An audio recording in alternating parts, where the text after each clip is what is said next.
I know, it's always the way. 2 seconds. It's turned over there, but not there. Right, okay, we're at 10 o'clock. So, order. Can I welcome our witnesses to the committee? We're delighted that Professor Alexis Jay and John O'Brien have been able to join us today. The committee is very interested in the work that you have done over a very long period of time. I'm going to start by just asking you about the scope of the inquiry and what conversations did you have with the Home Office and the then Home Secretary about the scope of the inquiry? And do you think that the scope was right, given how big and extensive an inquiry it was? Well, to begin at the beginning, I had no discussion about the scope of the inquiry because I was initially a member of the panels. However, John, as the Secretary to the inquiry, would have had discussions about the scope of it. So I was in an unusual situation because I was actually Director of Safeguarding in the Home Office when the original non-statutory inquiry was set up. So I had discussions around scope for that before I came across to be Secretary. But in terms of scope for this inquiry, there'd been 8 or 9 months of really intensive lobbying for an inquiry into child sexual abuse to be held. And we met with all sorts of people, groups of victims and survivors who came and talked to us, and it became very clear that if the scope wasn't broad, then it wasn't going to be perceived to have done its job by those same victims and survivors, because they came from every conceivable institution you can imagine to talk to us about abuse happening. And I remember some people saying to me at the time, well, you know, it would only have happened in disadvantaged communities, but actually when people came to speak to us, it happened absolutely everywhere. So the scope needed to be very broad, and then there were discussions about whether there should be a cut-off date. But we already knew that some of the victims were in their 80s and some even in their early 90s, so we felt that there really shouldn't be a cut-off date either. So I know there was a lot of criticism of those terms of reference, but I think that without them, there'd have been whole sections of victims and survivors in institutions that hadn't been examined, and it would left a lot of questions unanswered. But it was incredibly broad. I mean, do you think that because it was so big, that there are areas that have just not had the examination they should? No, I don't think that. Because what emerged reasonably quickly, and we carried out 15 investigation areas that were a combination of locations and thematic aspects of it. But what was very clear very quickly was that perpetrator behaviours in institutions were very similar regardless of the settings in which the abuse had occurred. In other words, you know, the grandest public school and the most lowly children's home, perpetrators behaved in very, very similar ways. And indeed, in the final report, we actually listed those sorts of behaviours and the negative behaviours of institutions in response to that, and on several other areas. So that was a big learning, actually, for going forward, that was the case. Just to add something to what John said, there were no time parameters, but the furthest back we went was to the beginning of the child migrant scheme in the 20s, and the reason for that was because the victims were ageing and many were deceased, although the government accepted our recommendation and took it further, and in fact made payments. We recommended that flat rate payments should be made to those who were surviving, and they actually allowed the nearest relative of the family to receive the compensation funding. So that was how we started. That was the very first one. Belle Ribiera-Addy. Thank you, Chair. And thank you, witnesses. The first 2 chairs appointed were Baroness Butler-Sloss and Fiona Wolfe, and they withdrew after it was alleged they were linked to individuals and establishments under investigation. Do you think this disrupted the inquiry in any way? So they were chairs of the non-statutory inquiry that was set up prior to it being turned statutory. Clearly it disrupted. it's difficult to describe at the time the feeling that victims and survivors had when that first non-statutory inquiry was announced and established. So clearly it caused massive disappointment, massive disruption when those two chairs had to stand down.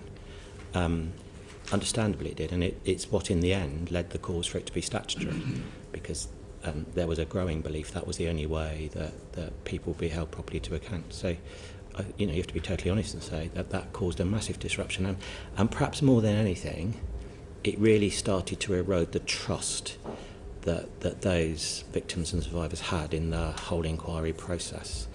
And it meant that quite a lot of time had to be spent rebuilding that trust at the beginning of the statutory inquiry. Thank you. And what was your opinion of the responses from the then government and other institutions into the final ICSA report? From October the 20th, 2022? Yeah. That was when the final... Is that what you're referring to? Yeah. Okay. So that was the end of the process when we finally launched the final report. It wasn't the first time we'd published recommendations, of course, because we had done that in the course of the entire inquiry, which I would commend to others to do, rather than wait to the end to do everything. But so we had, I think, apart from the 26 of which we had repeated because we did not consider the initial response when they had been part of an investigation report, considered the response to the institutions concerned, including government, we didn't consider the responses to be adequate. So we repeated those, added others, and in addition to that, we had 87, I think, from the previous... No doubt if you're interested, we'll come on to that. But, of course, the response initially from... There have been a lot of Home Secretaries in the course of this experience. At that time, the Home Secretary was Grant Shapps, and he made a very supportive statement in the House, and we were much encouraged by it. However, I think that was probably the high point of our experience with the last administration, because Mr. Shapps wasn't there within a couple of weeks. It was the next person, Ms. Braverman. Or yes, it was, wasn't it? The 7 or 8 that were there. But it was awful. I cannot tell you how it felt to constantly read the response when we got the final printed version of the government's response. It was inconsequential, insubstantial, committed to nothing. And the wording that was used very often amongst the 20 recommendations was, we accept the need for whatever it was, but made no specific commitment to delivering it or any timescale whatsoever at that stage. And the reaction of all of us, but mostly victims and survivors, was such huge disappointment and anger at what they had pinned a great deal of hope and anticipation on, that the recommendations we made would be delivered. Thank you very much. I can give you more detail on what that process of attempted engagement was like, but only if you're interested. We're happy for you to do Yeah. so. Are you sure? Yes. Okay. I did actually have a note of all of the various dates where we attempted engagement, and there were many, and ultimately it was, of course, with the Survivors Trust and others that we have tried to gain the support for implementation of the recommendations. But it's been nearly 2.5 years now from the time that we launched the final report. But there were a number of occasions where we heard from officials that they were attempting to take things forward, but unfortunately that it never had any outcome. We rarely had follow-up to some of the discussions, and there weren't that many because there were long periods of time where nothing happened, and there was no contact with me or indeed with the victims and survivor organisations about what should happen or our opinion on how to take things forward. Now, I proposed at one stage, I think it was in May or April or May 2023, that there should be a small grouping formed to follow up, to act as a monitor, if you like, on what was happening. And I wrote to the Chief of Staff in Number 10 and also to the Home Office about this idea. It didn't have to be expensive. We'd just meet regularly and check what was happening. I got no response. And I also it was suggested to me I should discuss it with the Home Secretary at the time, because it was prior to the final printed account of the government's response, and I did raise it with her, and she was very vague and nothing further was heard, and indeed, as I recall it, nothing further was heard at all by myself until the next Home Secretary came along, and that was later in the year when Mr. Cleverly was appointed, and I wrote to him saying perhaps we could reset this relationship and try to move things forward. And he was very amenable, and we did have a couple of meetings with him, and he attended an event in January of last year that we organised here to try to raise interest in this. I just wanted to mention one other aspect of all of this.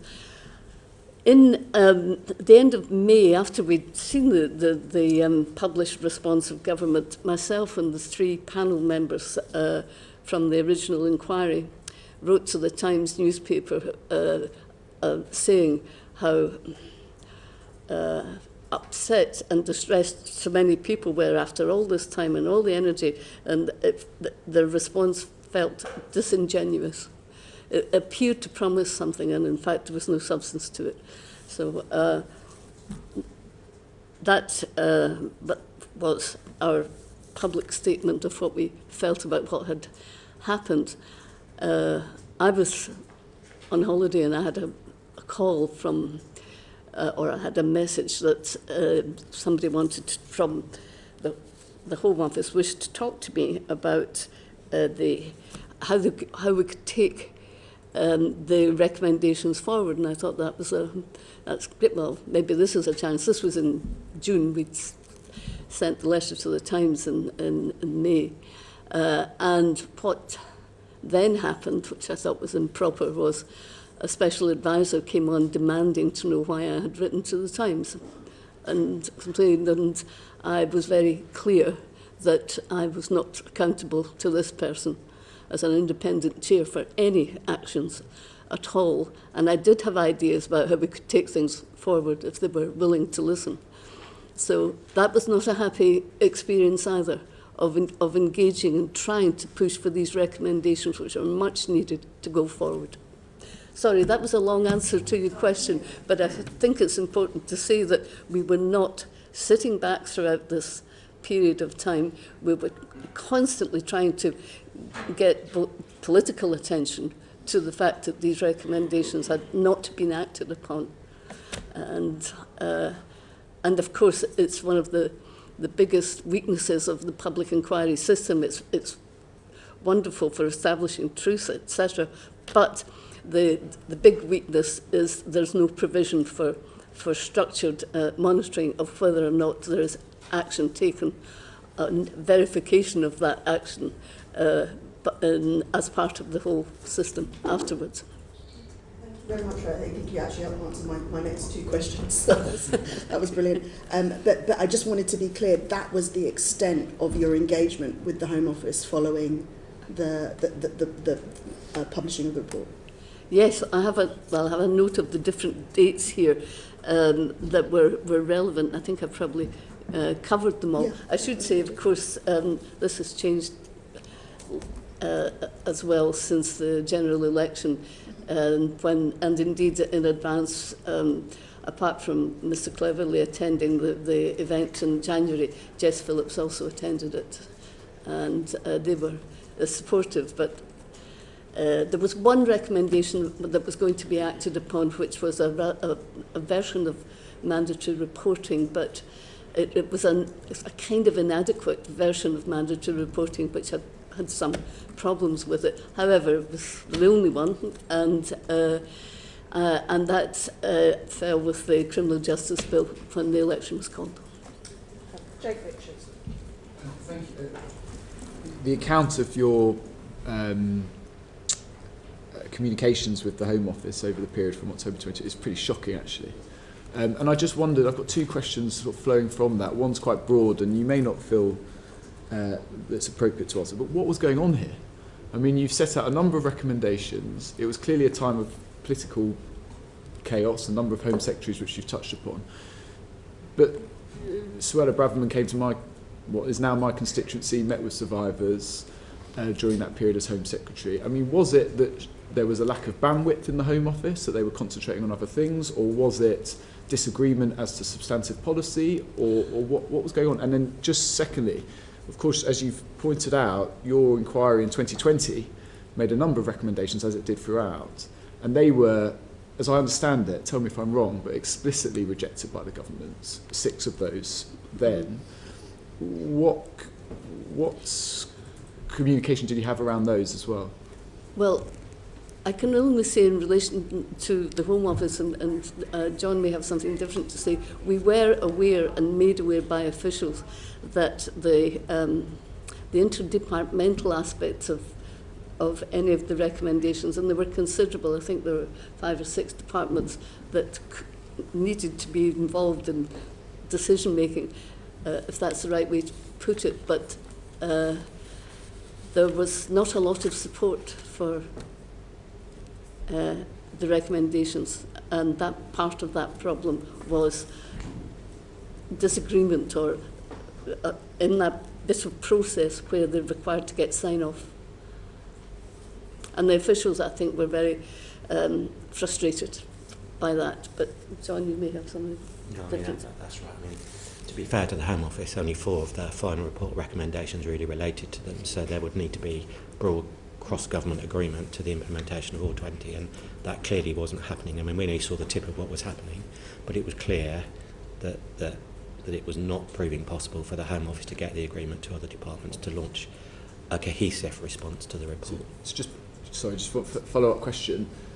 Is it your view then that actually, you said you wrote to Chief of Staff of the Prime Minister in 2023 that this has to be led by Downing Street, as it's so cross-departmental? And did you make any further attempts to engage with other officials in Downing Street, if not the Prime Ministers themselves? No, I didn't. There was a point of contact because the person concerned had shown quite a lot of interest in the inquiry and had asked me to. I did indeed make quite a supportive comment about it when the announcement was made about mandatory reporting, but we didn't know the detail of it fully at that stage. But nevertheless, anything was better than nothing in some ways, because we had heard absolutely nothing about the other recommendation, except there was rejection of one I personally felt very strongly about, was the cessation. There should be a cessation of pain compliance in custodial institutions where there were under 18-year-olds, and that was rejected outright. Chris Murray. Thank you, Jay. Thank you, Professor Jay. You've set out your engagement with the Home Office over the years, and I wonder, was there any time under any Home Secretary or any Home Office Minister where you were advised that the scope of your inquiry was either too broad for the recommendations to be implemented, or too narrow, specifically on grooming gangs? Did anyone ever intimate to you, either before or after publication, it was too broad? No, not too narrow, of course. I think that, well, I already said it, but the width of it was a benefit for the reasons I've mentioned earlier. But I personally, because of the nature of being a chair, I did not engage directly with the political side of it. You have to be very... Fairness is really important as the chair of a public inquiry and objectivity. But there was no communication of that time. Did you ever, did anyone ever say to you at any point during this that a second inquiry might be required? No, absolutely not. So there have been obviously a lot of calls for that recently. When did you first hear of a call for second inquiries into this issue? Well, probably the same time as you did, but it was as a consequence of the general discussion in the public domain about... I don't particularly use the term grooming gangs and never have, not even when I was doing the work in Rotherham, but what we call organised networks, absolutely not. I've never heard of any of it. Okay, so over 7 years and 7 Home Secretaries, the first call for a second inquiry was late last year? Yes, that's Okay, that's thank right. you. Just place on record first that I was the leader of Telford Region Council, and the inquiry was going to come to Telford, didn't come to Telford, and we set up a local inquiry, which is now being seen by others as a good standard of a local inquiry. Also, I'm a former chair of the Local Government Association. Just taking you back to the recommendations and publishing the recommendations, I take your point, you did it in stages. Did you have any conversations with any other ministers, cabinet ministers or other ministers around the implementation of those recommendations, taking on board that, as you say, not all of them relate to the Home Office? No, it was, I think it was very clear legally that in the role I was in, it was not for me to negotiate such things with the political dimension in any way. It really was. Now, I cannot say that I wasn't familiar with some of their views, because obviously people in the inquiry, John and others, must engage. John was the secretary and the accounting officer, and you do have some engagement around what's your views about this or that, but not politically. On the recommendations as well? Well, I mean, you need to speak for yourself. I personally had no engagement, and that was considered to be the proper position for a chair to be in of a public inquiry. Mr O'Brien, yourself? No, so you don't certainly had no discussion about recommendations, because I think that's a line that shouldn't be crossed. The recommendations should flow from the evidence that the chair and the panel heard. After the final report was finalised within the inquiry, we obviously started talking to departments that there were recommendations that would go beyond Home Office borders, if I can put it like that. But it would have been entirely improper to tell people what those recommendations were. The whole point of publication was to make sure that they were in the public arena at the same time as they were. So, Professor Jay, for you to have a phone call from a special advisor within the government about your press and media comments, expressing frustration about the lack of action, can you say a little bit more about that conversation and what the purpose of the conversation was from your perspective?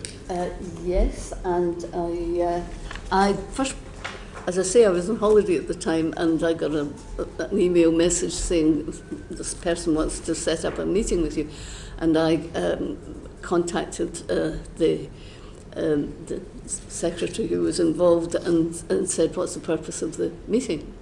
And was told that it was to discuss the next steps in the recommendations and the implementation of the recommendations. Was that the conversation that you had? Well, it was a non-conversation, because the starting point was, why did you write to the Times? And what was the tone of that conversation? Was it a genuine curiosity about why you'd gone public, or a desire to want to work together to implement the recommendation? What was your perspective? I don't want to make too much of this, but it was definitely adversarial. Okay.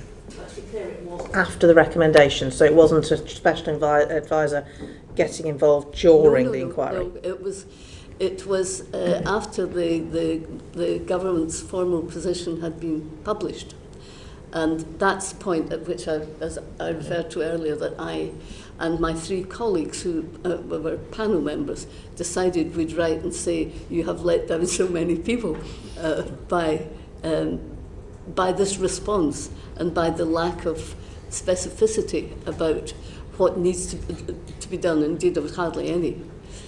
did that conversation lead to any effective change in terms of the government's approach around recommendations? No. In fact, it led to quite a long silence. That conversation took place at the first 2 weeks, sometime in the first 2 weeks in June. And the next contact I personally had was, well, I made it. I wrote to Mr. Cleverly and said perhaps we could reset this. I was continuously thinking that somebody surely will get in touch to take some of this forward. It didn't happen. And I wrote to him and got a very quick response in late November, December of the same year. But in the intervening months, nobody from the inquiry had any contact. The inquiry, of course, didn't exist at that stage because it closed on the 31st of March. So, but nevertheless, there's plenty of scope for everyone would know how to be in touch. Would you be able to provide the committee with a timetable, a written timetable of that contact, just for our use later on? It's pretty well. Do you want me to?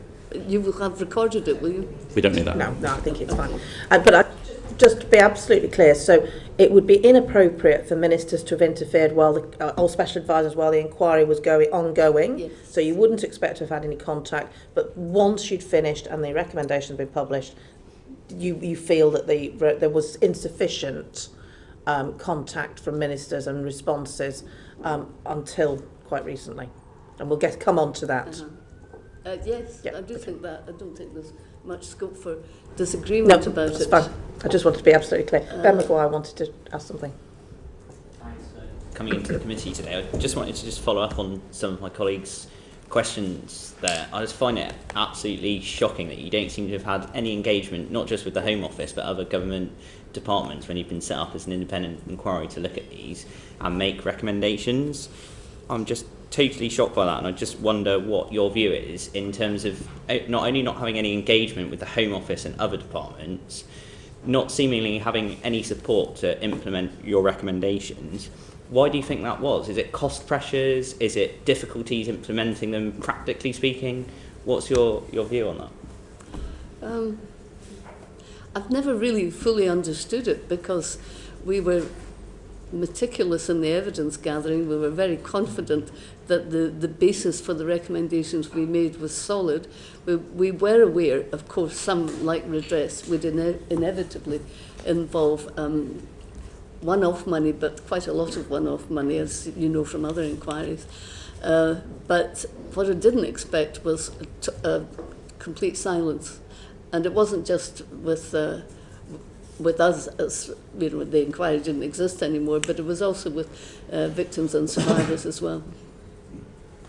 I wouldn't say all of them, by the way, but some of the organisations we were in touch with, that nothing was happening.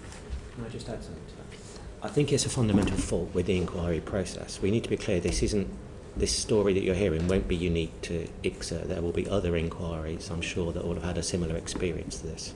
And it is because the minute the chair writes the letter to the relevant minister saying I've now completed, everything stops. So there is no apparatus in place for the inquiry to be influential. It's really interesting that in the individual investigation reports we published as we went along, which had recommendations in, we ran a process where after 3 months we would write to the relevant organisation, very often a government department, asking what was happening. We'd repeat that process at 6 months, and we'd repeat it at 9 months, and we'd published all those letters on our website. Over 80% of those interim recommendations were implemented, and I don't think those two things are disconnected. Margaret Mullane. John and Professor Jay both kind of focused in, following on from Ben's question, on the strategic positioning on safeguarding, where the focus shifts, which is a problem, and the leadership needs to be there to keep the safeguarding and child sexual abuse at top of the agenda, especially as what you'd said earlier with the victims. I just wonder, do you think that's possible? In which context, I'm sorry? Where kind of something happens and then there's the focus is gone. You both kind of highlighted that. Yes, indeed. Well, for the same reasons as John's saying, it's the public inquiry system is very is very strong. Its purpose initially is to get to the truth of what happened. But it's not prosecutorial, you know, you can name names, which we did in many reports of people who had failed, but it will not, it really is for police investigation in many instances to follow through on, and in some instances, of course, that simply wasn't possible because it was too long in the past before they would do it. But in a general point, the leadership and the culture of organisations in relation to child sexual abuse is hugely important. And certainly I learned that lesson, well, I always knew it, of course, but I was 30 years in local government, but in Rotherham, when I wrote the report there, the political attitude to some of those issues was extremely important and negative. Because you make reference then that it kind of switched to county lines at that point, both of you, didn't you? Oh, you mean, yes, indeed. Sorry about to child criminal exploitation. Yes, indeed. The focus did change to that, and indeed at the beginning, way back in the 2000s, I know this obviously from the work in Rotherham because we looked what had happened in the past. It was child sexual exploitation was just seen as another, not necessarily grooming, a gang response to the street price of heroin and needing to find other business outlets for criminality, if you like. That was fairly shocking. But then, of course, you're quite right, later county lines came along. But we were aware in Rotherham, and I wrote about this in the report, that the specialist police were excellent, were very good, who knew something and were properly trained in CSE, but going back 10 years, the general impression was not of that police force, or wider perhaps. They did prioritise car crime and housebreaking, important as they are, but somehow or other they were always more important, it appeared, than the welfare of children and the appalling abuse that was going on there. And it might have been quite widespread at the time. But the specialist police were excellent. Okay, thank you. Thank you. Professor Jay, what I think I'm hearing from you, and correct me if I'm wrong, but is that not only was there a failure to implement, but actually the extent to which there was agreement to adopt the recommendations was all in rhetoric terms, and actually there was no real cross-government agreement on these recommendations. So in reality, the practice, the rhetoric and the reality there was quite a divide. Would you agree with that? That was what we were led to believe by officials at the time. So if officials told you that although government was publicly saying that they would adopt the recommendations, in reality there was some concern about the recommendations themselves? Perhaps one example I could give you is mandatory reporting. Yes. The Department for Education were not keen on that. Okay. For example, but it's nothing necessarily to do with the intrinsic value of the recommendations. We understood it was a more pragmatic response that teachers wouldn't stand for it, or this was never told directly. That we were told of this at the time by officials. That's not the same as saying it's a bad thing. It's just saying, oh, it's too difficult to do, or it's we don't want to get into a row with trade unions over this, or etc. etc. There's a subtle difference there. Understood. Thank you. Thank you, Chair. Thank you, Professor Jay and Mr. O'Brien. Two questions, one process, one detail. You paint a pretty shocking picture of inaction, almost active inaction. You submit your report, the initiative goes to the government, few kind words, you try to express your disquiet quietly, nothing happens. You go to the press, you're slapped down. You both referenced this in passing, but how should the public inquiry process change so that we don't have governments just sitting on these things? How would you change the process? Well, I think it's probably one of the biggest questions facing public inquiries, and it's good that it is being aired, because it's, from my perspective, it's the biggest weakness is the lack of follow-up and monitoring built into the process. Not necessarily those in the public inquiry only. Then clearly not. It should be but there should be a more of a process and an independent process that should involve the key beneficiaries, or however you would like to describe them, of the recommendations of it as well. And there needs to be something more than what we have just now, because you can see nearly 2.5 years later, there will be action. I assume, of course, that will take place. It won't be some of these things that take a while to implement. But some could be done, and indeed in the conversation with the special advisor, I listed the areas that could be done without primary legislation. So in other words, it could be done quite quickly. And there were, I think, 4 or 5 that were possible to take forward. We knew that the Parliament at that time was running out of time for primary legislation, but do something, make a commitment. Should they have been re-elected, make a commitment that in the next Parliament these will be a priority. That was the kind of thing we were looking for. But in many ways it shouldn't have been for us to try to resolve that problem. It should have happened. But John, you have views on the public inquiry? Yeah, I mean, just picking up on what Alexis said there, of course, in the year or two either side of us, there were other major inquiries reporting as well.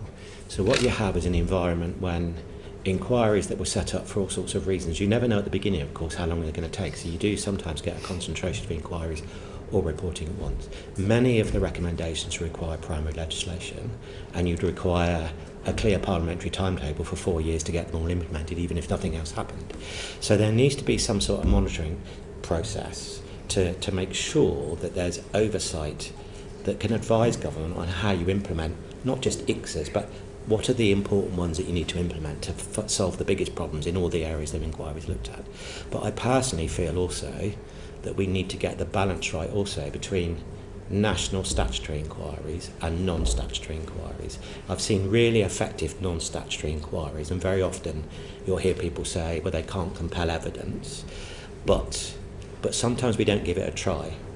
You could actually have a non-statutory inquiry that goes along very successfully taking evidence, and indeed we've had examples of that. Hillsborough was an example of that. So I just think we need to get that balance right, because the minute you make it statutory, you introduce processes which increase cost and time automatically. And we need to focus on what is the problem we're trying to solve. Is it local or is it very specific? And would a non-statutory inquiry do the job before you consider the statutory process? Because the statutory process does include legal processes and all sorts of other requirements that just extend cost and time. But the biggest failure of the whole system is the failure to have an independent oversight, in my view, of the recommendations, because we'll shortly be having other inquiries reporting, Post Office, for example, and you'll just have more and more recommendations requiring, in many cases, primary legislation going into a pot where the government agenda going forward already is taken up a large part of the parliamentary timetable. We need to have an honest conversation with people about that. We need somebody to honestly say, we're doing these ones first and this is why. Thank you. That was very helpful. I'm sure we'll take that up as a committee. Now, my question of detail: before the whole issue hit the headlines again in December, what conversations, dialogue did you have with the new government in the period before that? Well, as I said earlier on, Ms Phillips attended the event that we had and spoke at it in January of last year. And I think we had a discussion in September, was it? with herself and with colleagues who are behind me here from the Survivors Trust and a lawyer who was also part of the campaign was present. So we had a discussion at the beginning of September. Now, obviously, the new government had a lot to do, so we didn't.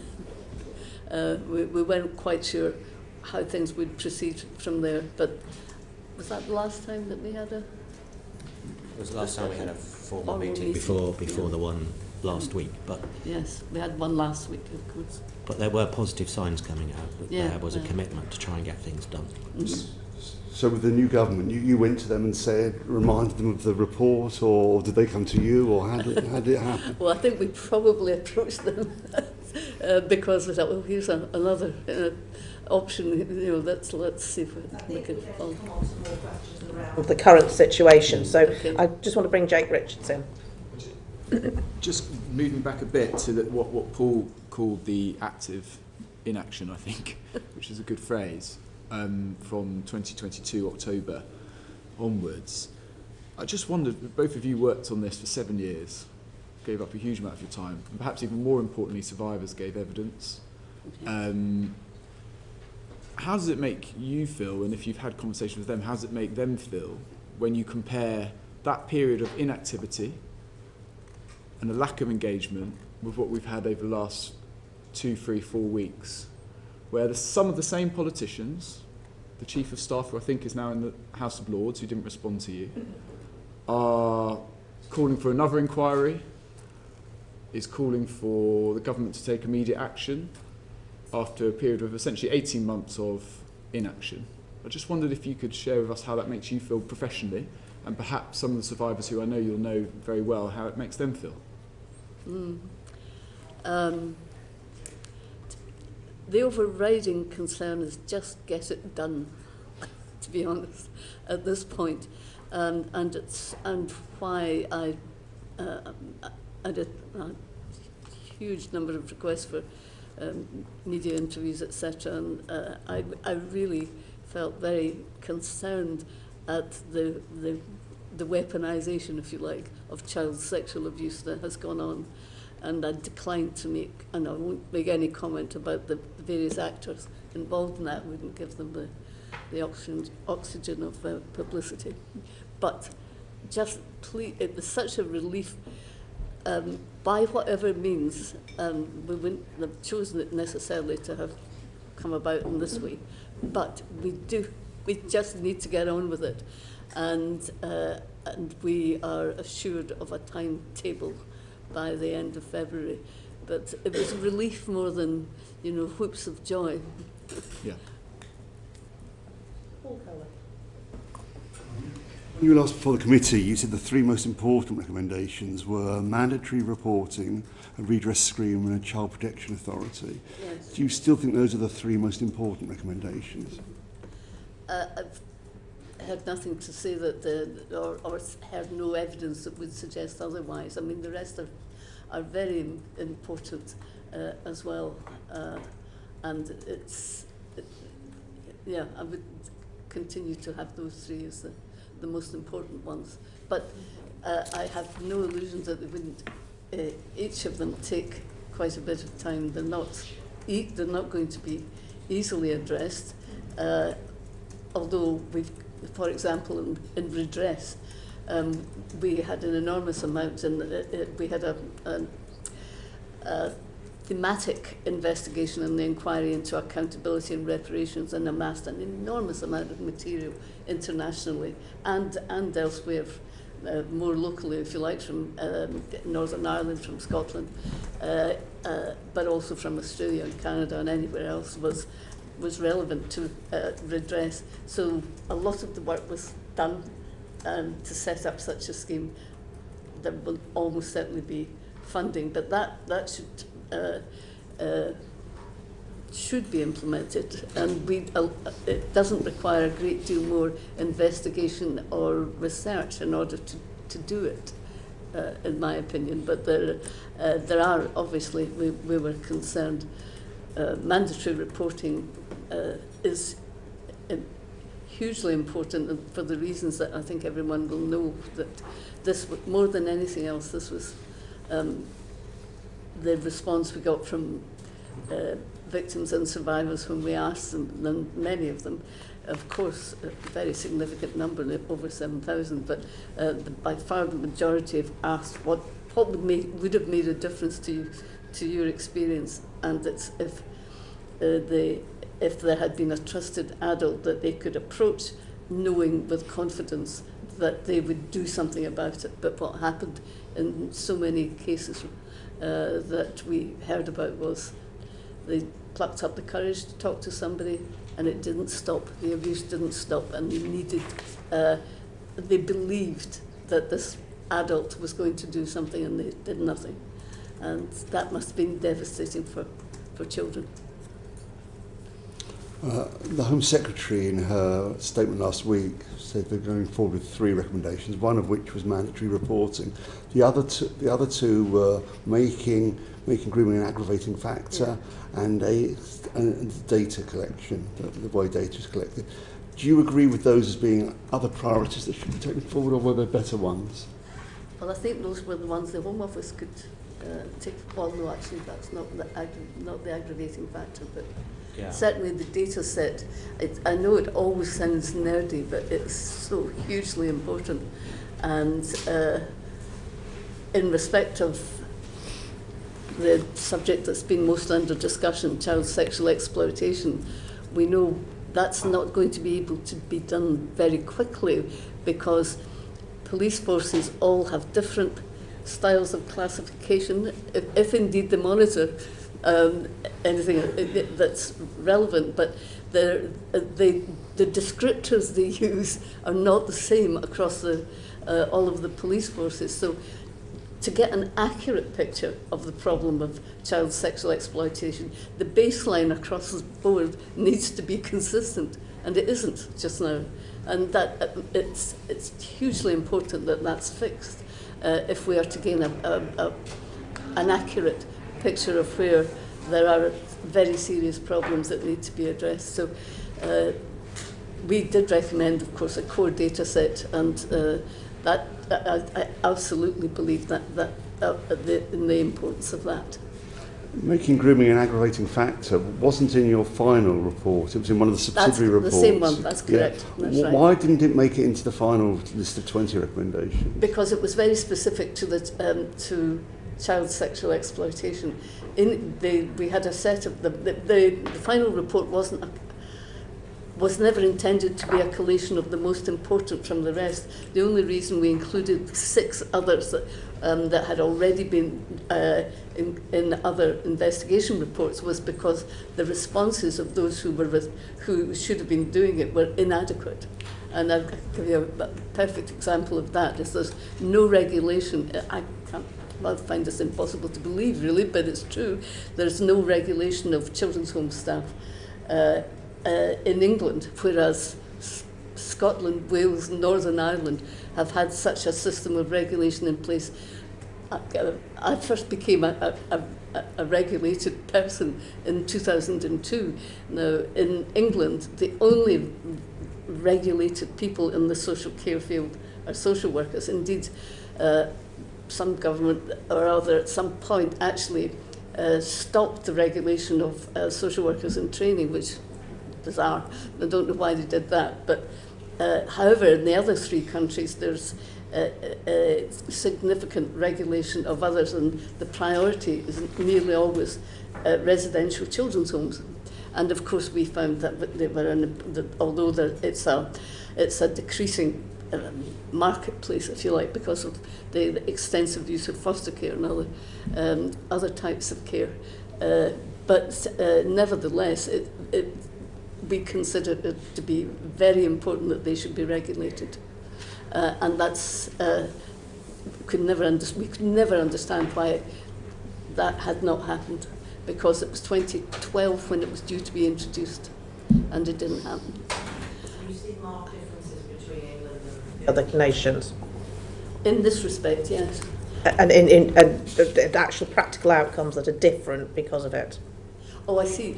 I don't know if because it's quite difficult to know, as I've just been saying, about how you count outcomes in these cases. However, you have to do some things because they're the right thing to do, and I consider strongly that this is the right thing to do, is that people who are looking after the most vulnerable in our populations should be properly regulated. And I cannot understand why it's never been done, although and it's only one category at the moment in children's social care, which is the social workers who are regulated. The settings are regulated, but that's an entirely different matter. And just on mandatory reporting, with Rotherham in particular, what difference would it have made, do you think, if there'd been mandatory reporting at the time? I'm fairly confident there were so many people that told me that they had tried to tell people, and indeed many of them did tell their senior people. There was a grouping of children, just coming onto it, children's home staff who used to meet regularly and say, how can we deal with this? And we've got all these phone numbers of cars that turn up late at night to pick up, usually girls, but not only girls, from children's homes, and they can't lock them in. They can't, that's not how a children's home should operate. But they had no outlet, and nobody was interested in hearing. And certainly there was also evidence of some researchers and others who actually wrote to the Home Office and drew their attention to it. You may not remember all of this, but there was an inquiry into it.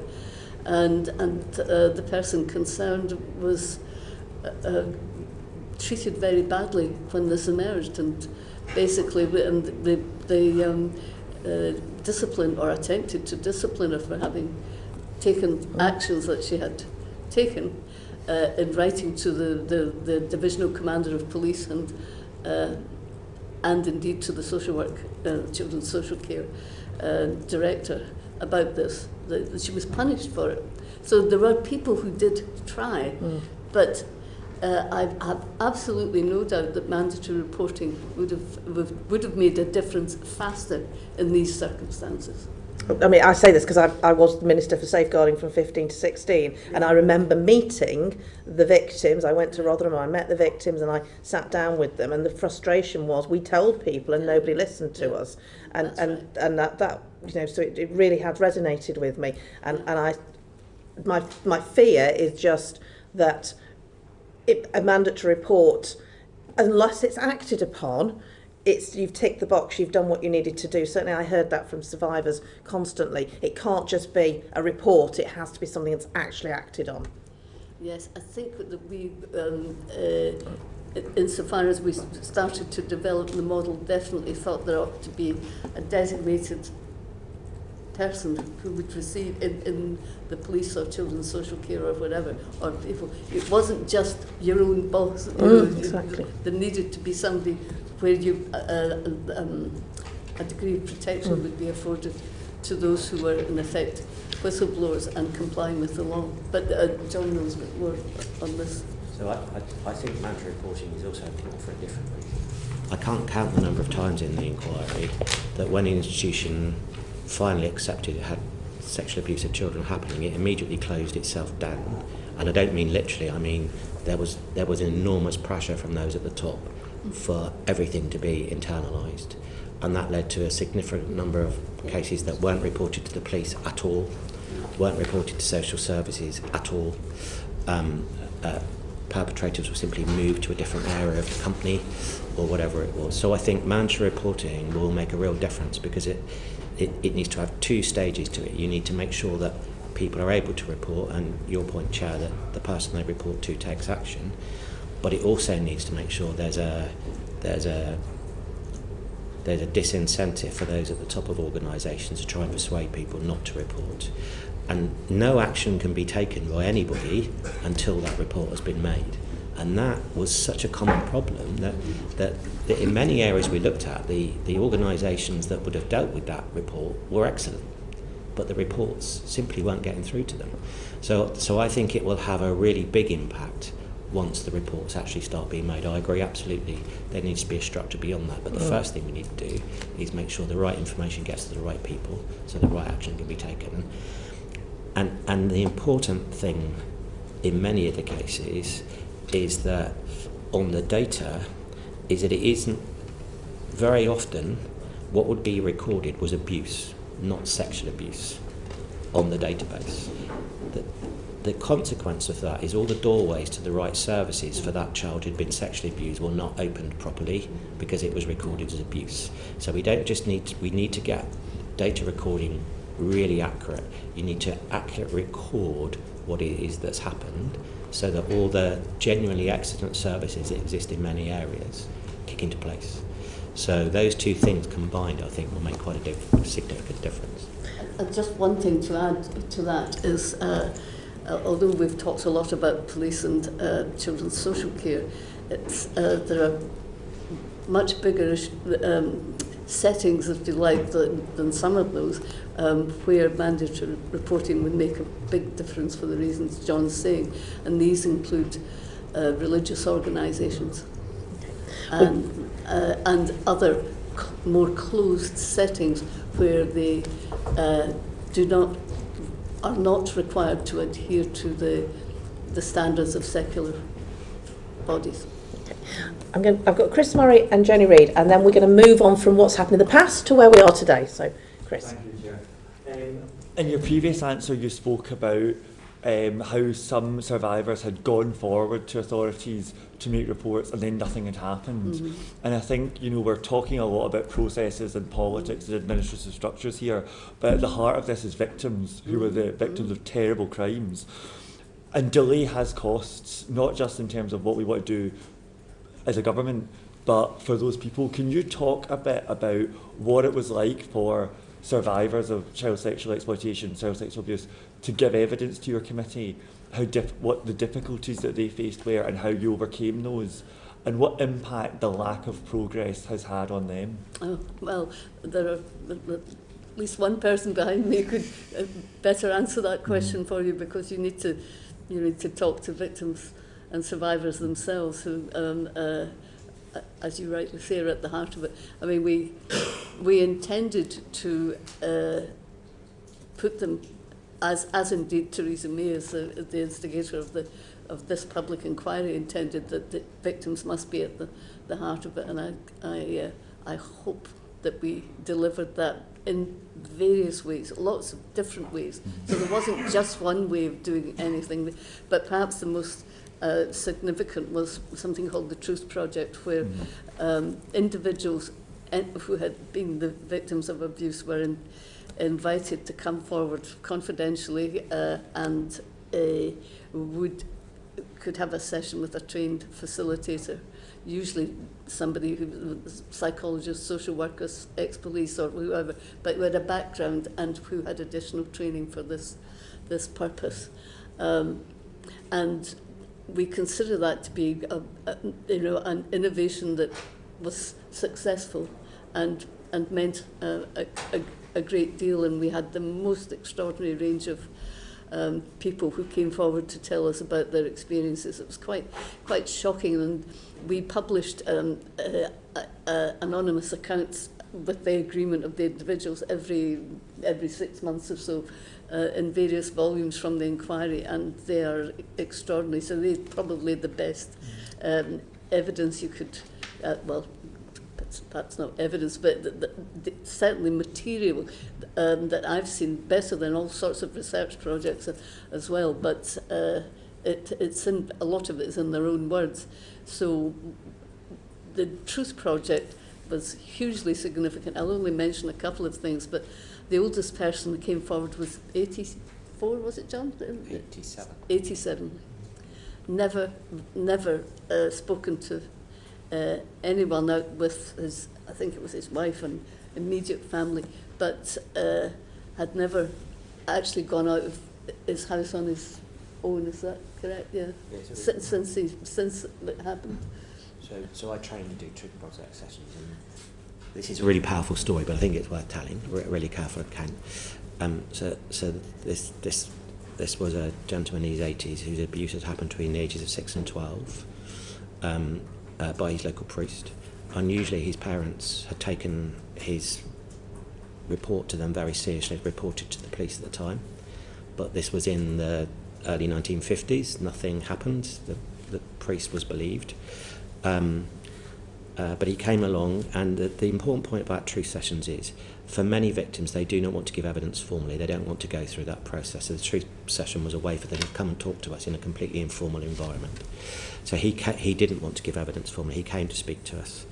And he took great care to tell me quite carefully during the session that he told his parents at the time, he had told his future wife, who he'd married quite young, as soon as they'd got married, that he'd been abused, and he told each of his 3 children when they reached 18 that he'd been abused.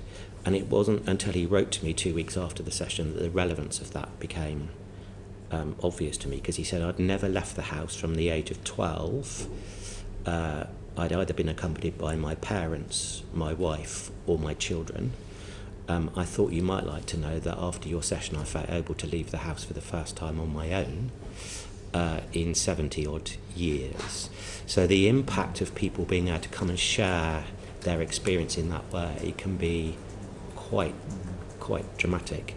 And Alexis alluded to, this was the first time he'd shared it with anybody outside of his family. That was quite common in the Truth Project. So, but you asked how, a little bit about the process. You have to create the right environment. So be careful, the rooms and how we decorated them. You have to create an environment where people feel comfortable to come and talk to you about really quite personal things. But if you do it, it can be a very powerful way to engage with people who don't want to give evidence. Giving evidence at a formal inquiry is a big task to ask anybody to undertake. For a survivor, it can be really quite daunting. Thank you. Just one or two other points that came up from all of that many people have a perception of child sexual abuse as being like a one-off event.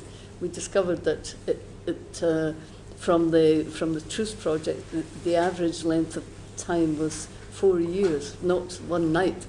4 years was the average length that they reported to us that the abuse went on for. And the average length of time it took from the individual to tell anybody about it, to disclose it, as we usually say, 26 years. Thank you very much. That's very powerful. Could I ask about when survivors, one can understand a survivor may feel quite conflicted or ambivalent about engaging with the process, and as you say, you've set out a range of different methodologies for them to engage.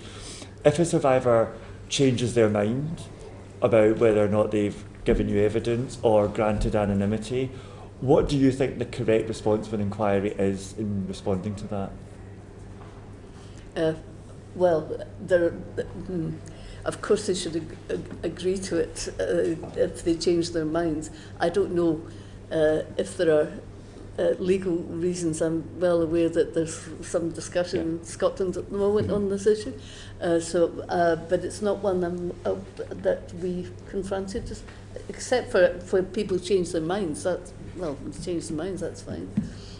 I mean, you asked what you thought the correct process should be rather than perhaps what we did. Right. I think if a survivor gives evidence and changes their mind, it usually won't be they change their mind about the evidence, it'll be they change their mind about their name being associated with the evidence. And I think in those circumstances, I think the church should exercise their discretion to grant that anonymity, if you want my opinion. Okay, thanks very much. And then my final question is, obviously the recommendations that you set out in your inquiry were firstly to help victims of historic child sexual abuse, but also to strengthen our resilience against it happening currently. And obviously it's happening across the UK in every community just now. What is your view of the impact of the delay in implementing your recommendations on current victims of child sexual abuse? Well, although much of what we did was non-recent, we also, in nearly every case where we were looking, say, at a boarding school or a religious organisation, we checked what was currently the case and what was the current practice. And obviously we would bear in mind how many reports of sexual abuse of children had taken place, not just in the 70s or 80s, but in the last few years as well. So we went out of our way to make sure that it was up to date in that respect. But there has been a significant effect on people. I can't, of course, attribution is a problem, but nevertheless, the delays that have occurred, at least for those who are victims or survivors of abuse, and possibly for young people in the system right now, but certainly for the adult survivors, has been devastating. A lot of anger and some despair and some distress. Your inquiry collected a significant amount of data from Scotland and Northern Ireland, if I'm correct, and of course you're an academic, you're based in Scotland.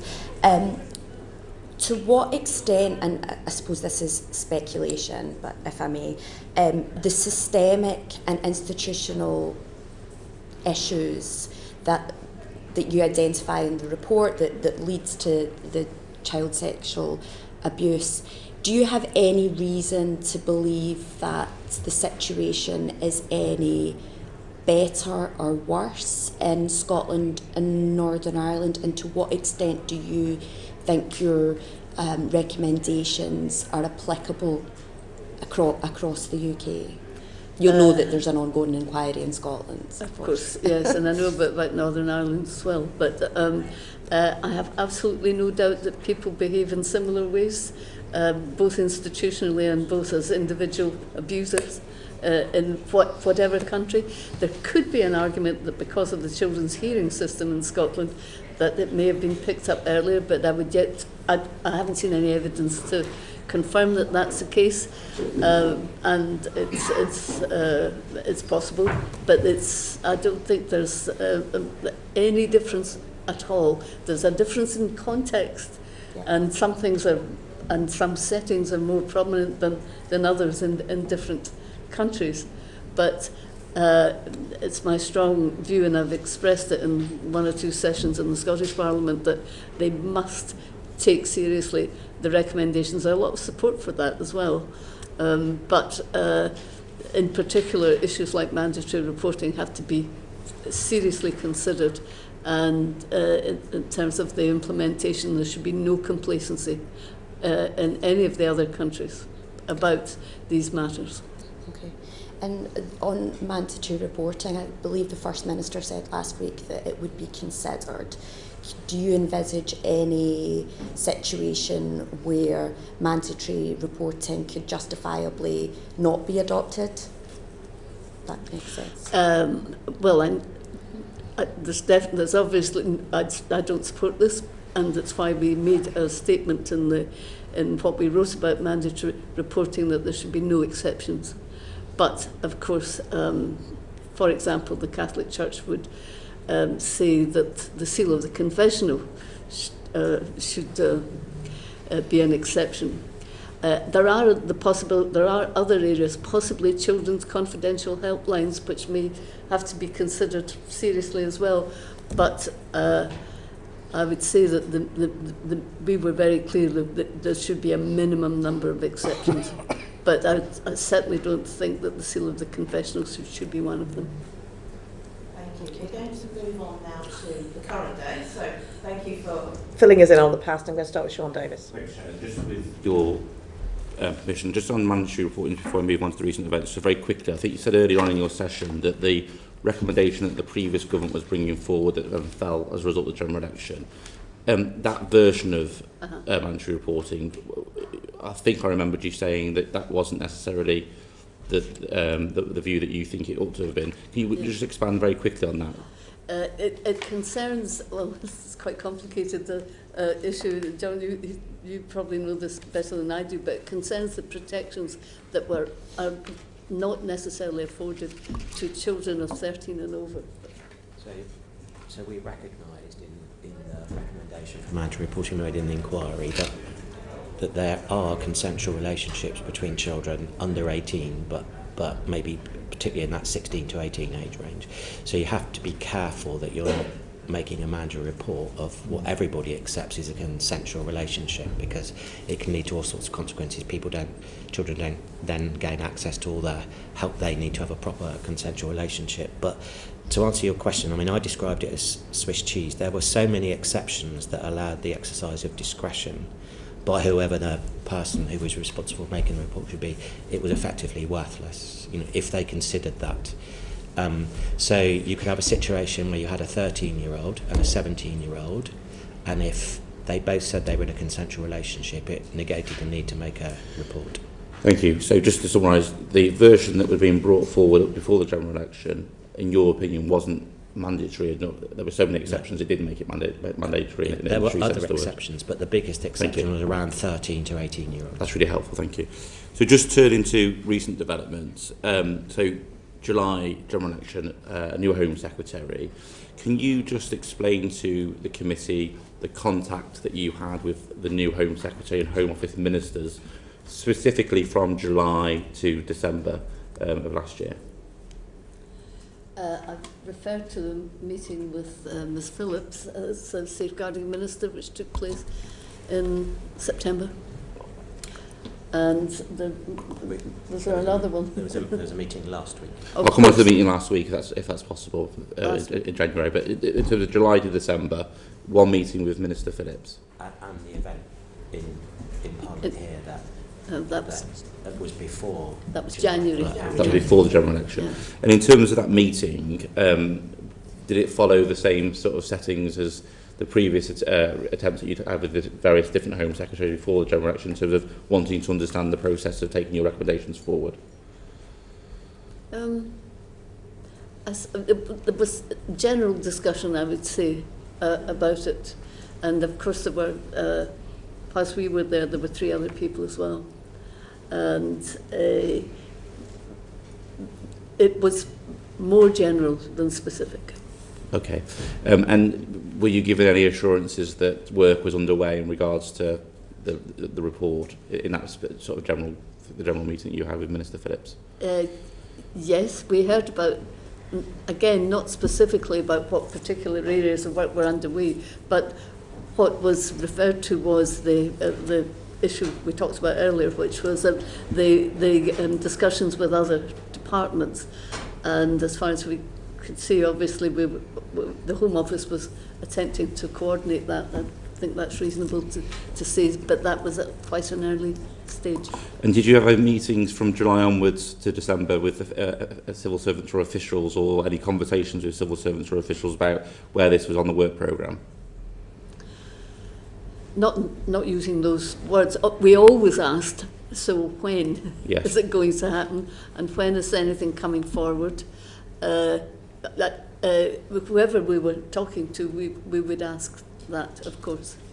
And then there was a meeting last week, which you've referred to a number of times. What prompted that meeting with the Home Office? I don't know what prompted it. I mean, I don't even know I could guess particularly, because we weren't discussing necessarily the matters that had been in the public domain quite prominently.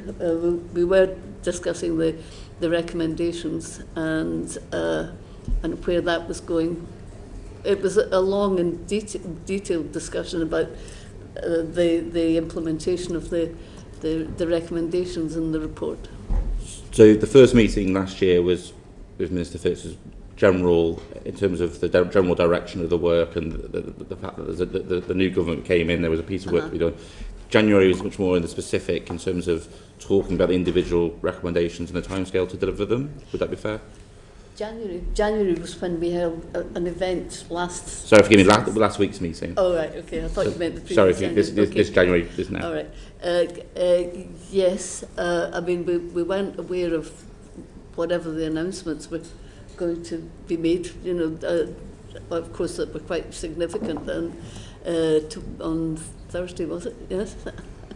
But we were assured that things were moving forward on our recommendations. Is that fair? I think at the earlier meeting it was obvious the Home Office was seriously engaging with our departments about how you delivered the package of recommendations. I think that was obvious from from what was said, that there was active engagement across government to try and get agreement. I think the meeting last week, it was clear that had borne some success because there were conversations about specific recommendations. We weren't told what those were, other than the mention of mandatory reporting. But as Alexis said, a couple of days later, there was an announcement that said we're accepting all of them. In terms of the progress between those, from July up to and including this month, is there another period of time where you'd seen that rapid progress, or rapid's my word, progress outside of that sort of window from the recommendations being delivered? And so did you get a sense that things were moving and underway from the meeting that you had with the Home Office from July onwards? Well, it was only the September meeting, of course. And then the meeting last week? Yeah, and last week was a very specific context. Okay. And then have you had any meetings with any other Member of Parliament in leadership positions since, say, Christmas on this issue? Yes, I met at his request with Ed Davey. Any other members of Parliament that you've had discussions about this from Christmas onwards? Sarah Champion? Sarah Champion, whom I knew from Rotherham, of course, but had in mind to run some sort of event for newly elected, by that in the last election is what I mean, MPs to orientate them to the report and its recommendations. But it was all predicated on the fact that they weren't going to be, or they had not been implemented at that stage. So we're not entirely sure where that stands now, but it probably, well, I don't feel the need necessarily to participate in it if it depends what the focus is. So just to be clear, from July onwards, you've met Minister Phillips in the one meeting, and then most recently Sarah Champion, Ed Davey, and then the meeting we've already described last week. Mm-hmm. In terms of the meeting last week, were any new commitments made to you? I suppose yes, there was actually. There was a new commitment of meeting with us regularly to keep us informed, both at official level and ministerial level. And said personally, I want my expertise to be used. That's, you know, of course I want to be informed, but you know, we're sitting on all this material that we could help with the process, you know, depending on which recommendations we're talking about. But I didn't just want it to be reporting back. I think, and indeed, I'm sure there may be commitments as well around victims and survivors, and I think they would want to be more actively involved. And then just finally from me on this sort of set of questions, so is there an expectation from your perspective that there will be further follow-up meetings with Home Office ministers and other ministers as appropriate? That's your expectation and yes. Assumption that's what will happen as a result of the meeting last week? Yes, I think we came away with that strong impression, and we'll certainly be following it up. Thank you. Can I just add? Of course, Mr. O'Brien. For the purpose of completeness, the Home Secretary did join that meeting for part of the meeting, the one last week. Thank you. So the Home Secretary is also mate. Yes. Thank you. On the September meeting, just to be clear, I think you've intimated Minister Phillips was initiated that. That's correct, is it? Or was it you going to? I'm trying to remember the origins. It almost certainly would have begun at some point with us writing and saying, we want to talk to you about this. Okay. And at that meeting, you felt more confident than you had at your previous meetings with the previous government? Yeah, there was a definite impression that there'd been more engagement across other departments to try and get, as I said before, a cohesive response to it, because the Home Office can only only have responsibility for 4, and so it was clear that there'd been conversations going on that were trying to get agreement across government to deliver a more, say, comprehensive and cohesive package. And that became clearer at the meeting last week. And that January meeting, the meeting last week, when was that arranged? Was that arranged in the wake of the publicity, or was that already in the calendar? I'm afraid I can't remember exactly. Was it before Christmas no, after? It was arranged in the wake of the publicity, I think would be the way to describe it. Thank you. I'm kind of surprised by what you're saying there, Professor Jay and Mr. O'Brien, because this issue has received significant publicity over the last couple of weeks. It's been on the front page of newspapers, it's been at the top of the headlines, it's been raised in Prime Minister's questions. Did no parliamentarians from opposition parties reach out to you, given your significant experience and expertise in this, and say, hang on, we've had loads of recommendations, 7 years, and they've not been implemented. Why has this been? Apart from Ed Davey, of course. No, I cannot. I've been thinking hard, but I'm sure I would have remembered. No curiosity at all as to what the substance of the delay has been? I don't remember any contacts. We did Home Affairs Select Committee back in January 23, and we did an Education Select Committee as well around that time. Nothing emerged from that. No curiosity at all. The opposition and the shadow Home Secretary? Nothing? Yeah, well, actually, I did have a meeting, and it was an online meeting with Yvette Cooper, and that would have been in 2023, maybe September. I've been since July. Mm-hmm. That's clear. Just very quickly, just broadly on this topic, I think one political party have said they're going to set up their own inquiry into, I think, as far as I understand it, into a specific aspect of child abuse.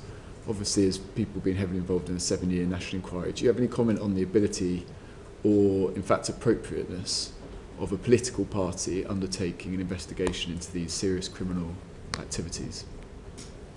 Well, I can't see what's to be gained from it.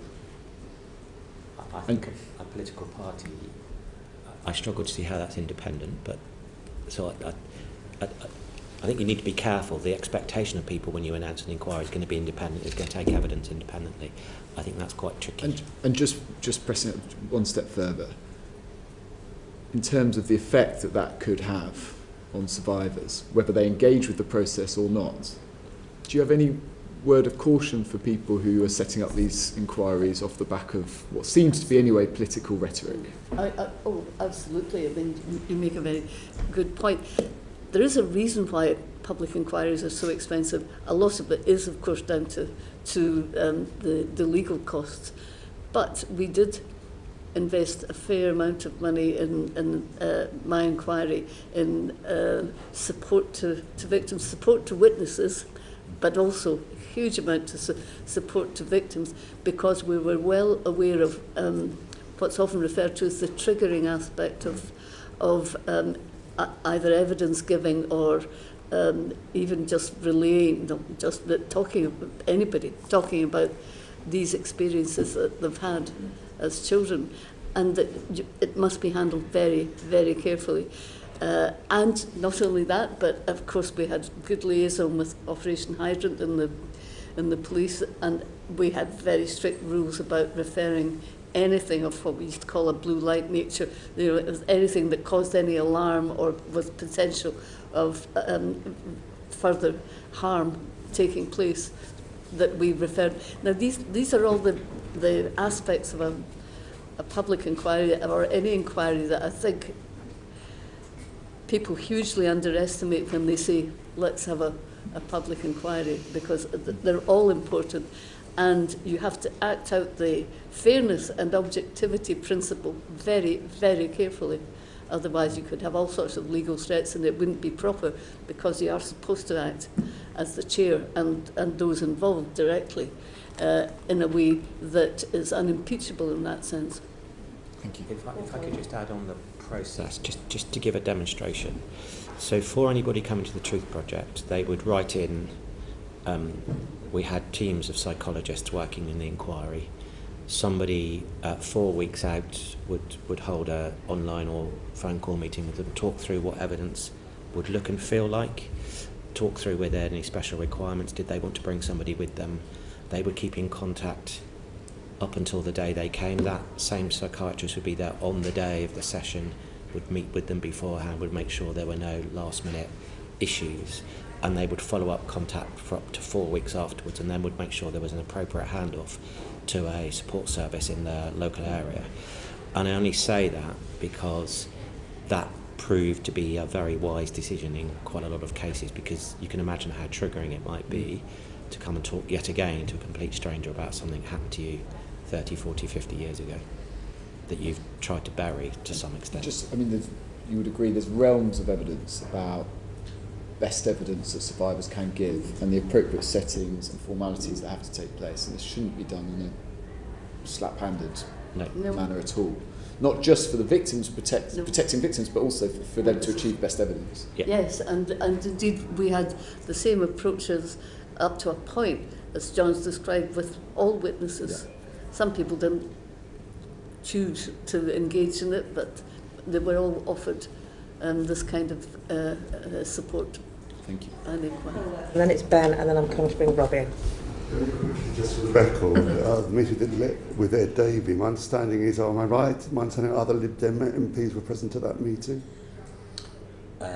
One was, but to be honest, I can't remember precisely. There were certainly one. I think it was one other MP and three advisors. Okay. You've said, Professor Jay, that the overwhelming message from the victims throughout all of this is just to get it done and not to talk about it or to debate it any further, but just simply implement the recommendations that you made after quite a lengthy statutory inquiry. The theme throughout this hearing today seems to be about implementation and taking responsibility for implementing the recommendations. Where do you think that the responsibility should be to monitor that implementation and actually make sure it happens? Well, there are different options, and one that has been discussed before was whether a select committee ought to do that, for example. But it is important that it's a combination of individuals with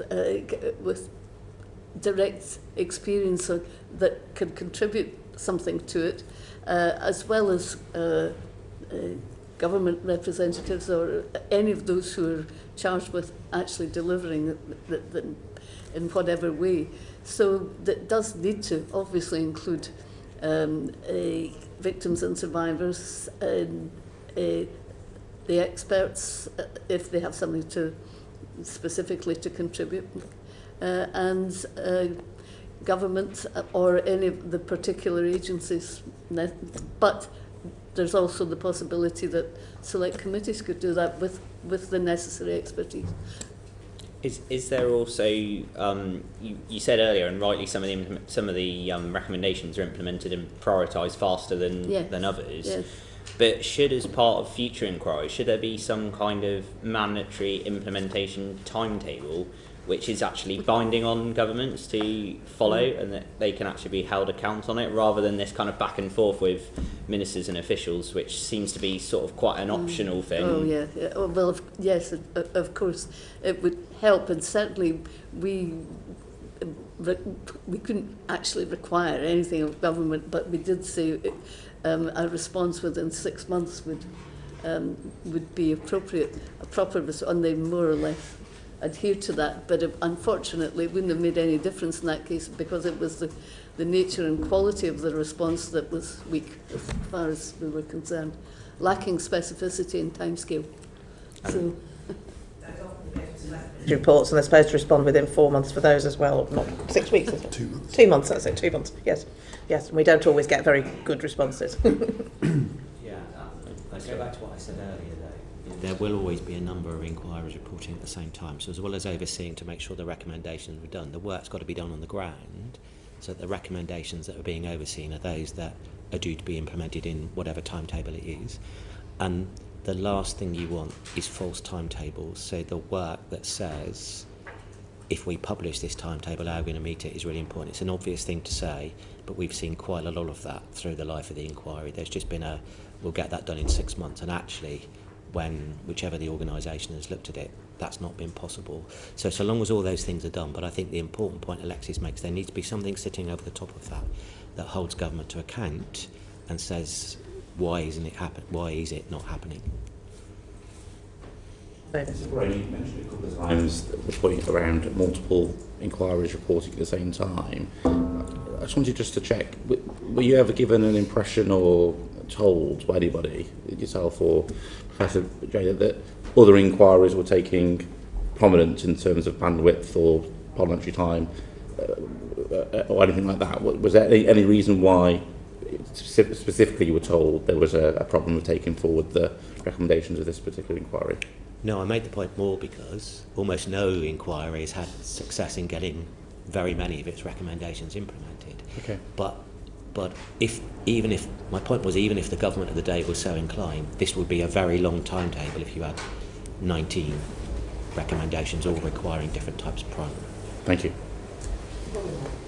Thank you, Chair. Can I first start by thanking both of you, particularly yourself, Professor Jay, for your involvement over many, many years and speaking and listening to some incredibly horrendous stories from many victims and survivors. And can I also say that I am deeply, I think frustrated is too light a word, in fact infuriated that not all of the recommendations have been enacted in full. And my reading of the report which you produced, incredibly detailed as it was, is regardless of political party, both nationally and at local levels, this is a failure of the British state at all levels, and indeed anyone with safeguarding responsibilities, to enact their full responsibilities in putting all of your recommendations in full, enacting them in full, as I've been advocating for consistently. So one of the what I'd like to focus on is the challenge of the fact that an incredibly detailed report has been done by yourself. Hopefully we'll be in a position of those recommendations being put in place in full. The report which you carried out was very wide-ranging, quite rightly. Do you feel now that there should be a specific national inquiry that is specifically looking at rape gangs, gang-related grooming, child sexual exploitation in areas, for example, where those concerns have been raised not only in Rotherham but also across the Bradford district, like I've been advocating for? It's all right, that's just telling us that the business is starting, don't worry. We're not going to all run and vote. I think I made my own position clear a couple of weeks ago that I certainly at this point do not think there should be a national inquiry. I certainly thought obviously a local inquiry would be justified, but not a national public inquiry. Having just spent years and years on it. But actually, there were for different reasons. First of all, there was a discussion that said, well, I can't remember where it originated, but at the beginning of all this, there was a view that perhaps the recommendations should be further delayed. Now, clearly, I wasn't going to agree to or support anything that said that. But however, beyond that, I simply do not understand, and I do have the experience of Rotherham to go on as well. It's just more of concern to me that victims and survivors will not necessarily have their aspirations met by a public inquiry unless they know a little more about the processes involved and how lengthy anything on the nature of a public inquiry could be. And also, it simply does not, I hear so often, people will be brought to justice, but they can't be by the public inquiry. It doesn't have that power.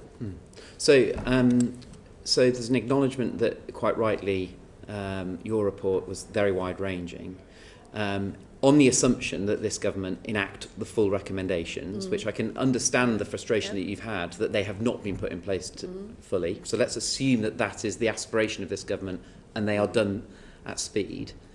Is there not a possibility to have a twin-tracked process, to have a national inquiry when there are concerns of over 50 towns, like Rotherham, like Telford, like the Bradford district that's never had a spotlight shone on it, that actually by just having a hodgepodge approach, by having very in-depth local inquiries, that you are not then actually getting the full picture when you're specifically looking at the challenges associated with rape gangs, gang-related grooming, child sexual exploitation?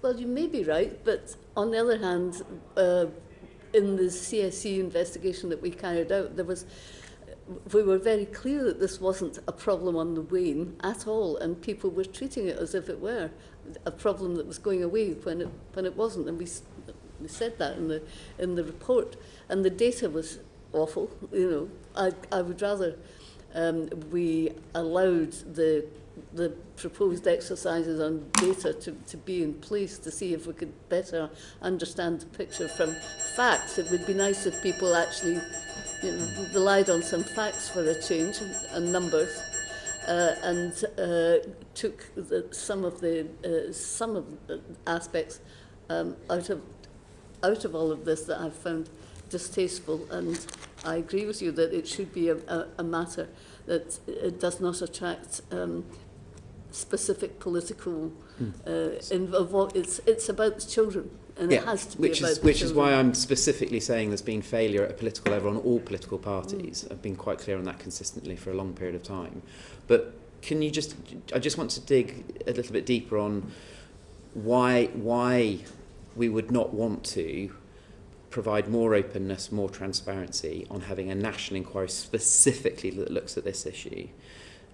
Because can I just propose a challenge to you that I'm faced with?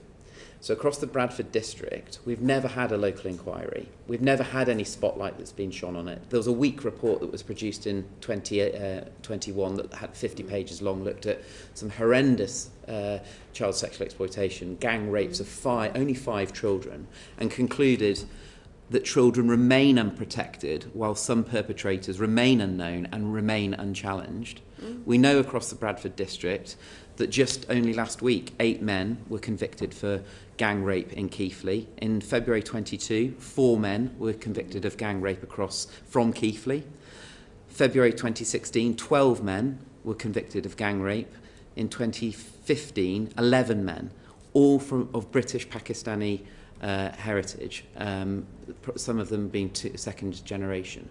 So when these challenges have been posed and no spotlight has been shone on a local area, and you have refusals of local leadership to allow that spotlight to take place, and that it's not just happening across the Bradford district, is it not just that the national government should step in when there are concerns being raised at that local level to do the right thing, in my view, of having a national inquiry that looks very specifically on these individual areas across the UK, if there are concerns over 50 different towns, that collectively that should be the right approach. So we are doing justice in the sense of not only leading to convictions, but installing trust back in the system by those victims, those survivors, in the very state that has failed them.